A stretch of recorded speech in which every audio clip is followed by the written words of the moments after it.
Third place for Peugeot. Nick Manassi and Frank Montagny and Stefan Sarrazin. They put up a good fight. It's another trip to the podium. It's not the step they would like to be on. 4 Peugeots in the top 5, but unfortunately for them, they don't climb to the big step. And when you're at this level, it's a disappointment. Look at the disappointment on Sebastian Bourdais' face. He wears it right there. He knows they were so close. 13 seconds shy of his first Le Mans victory. Now you got to wait a whole year to come back and try and do it again. Bourdais, Lamy, and Simon Pagenaud. For Pagenaud and Lotterer, those 2 guys who brought it home, it is a massive effort from those guys. Their boss, Olivier Canal. Here comes the magical moment. The winners, the new winners, the fresh faces on the Le Mans podium, the fresh faces for Audi, led by their boss, Dr. Wolfgang Ulrich. Let's listen and soak it up.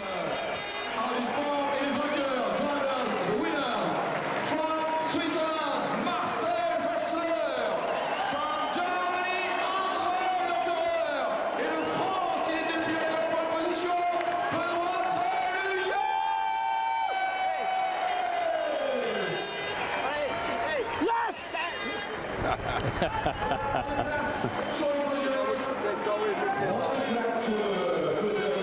You can just feel that emotion. It's cool bringing the car up there. It's not something that they have always done at the Saab. It's a nice touch.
Audi's 10th victory in the 24 Hours of Le Mans in a 13-year span.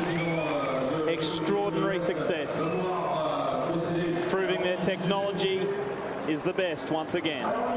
See just the empty look on Simon Pagenaud's face. What more can I do? What more can I do?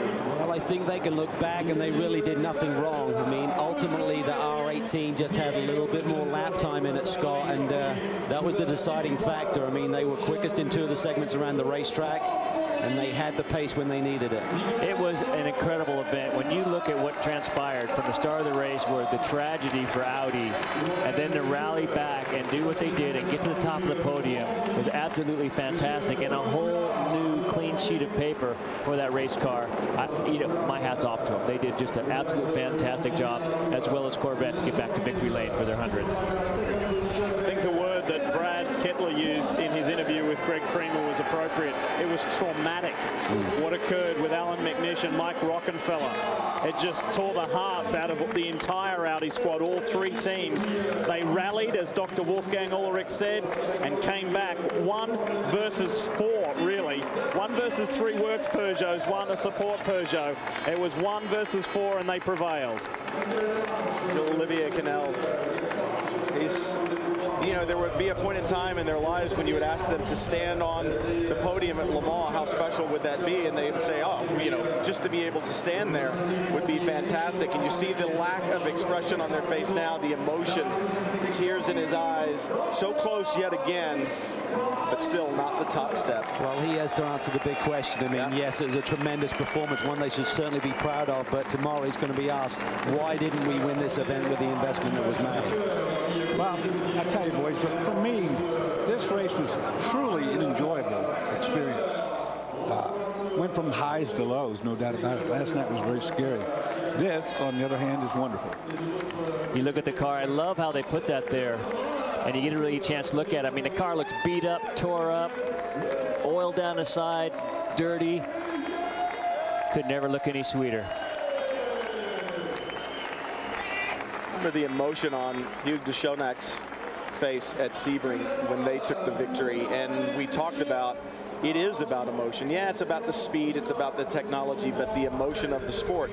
You see it right there amongst the 12 or amongst the 9 drivers who stand there on that podium, their respective team bosses. It was a titanic battle. We expected it from the pace that we saw in the test. We had numerous cars within a few tenths there. We had 6 cars just over half a second separating them. Then they lift the big trophy up. But I tell you what, they were off sequence a lot of this race, because otherwise that would have been nose-to-tail racing throughout the course of this 24-hour race. I said at the beginning of the show yesterday, we were about to witness something extraordinary. We did. Yeah, absolutely. We did, without question. And more than we would have ever expected. First closed cockpit victory for Audi. It was 1999 with the R8C. They brought their one and only closed cockpit car before this R18. They decided to make a massive switch, a massive directional change, going with a V6 power plant. They put so much into this, and to win the big one first time out is a colossal achievement. It's been a marathon for us too, so glad you could be with us across the 25 hours on Speed and on speed.com. You enjoyed it, boys? Oh, it's awesome. Let's do it again. No, Same place, same time, right? I am so absolutely impressed that nobody was hurt, and dear friends of ours that were able to walk away from horrific accidents. Thoughts for Rocky. He's not here to celebrate the Audi win, but we're with you, mate. We're so glad you're okay. Look forward to seeing you back at the track. For Jamie Howe, for Andrew Marriott, Greg Creamer and Justin Bell, who did the hard yards on pit road. It is a really tough slog doing that up and down the hill on pit road. We thank them very much. For Brian Till, Calvin Fish, Dorsey Schrader and Le Mans winner Scott Pruitt, I'm Lee Diffie. As I said, we're so pleased you could be with us. This was a really memorable 24 hours of Le Mans. It's time for us to say farewell. It's time for us to say hi to Chris Devoda in the Speed Center. We'll see you soon. Thanks for watching Sports Cars on Speed. What a Le Mans.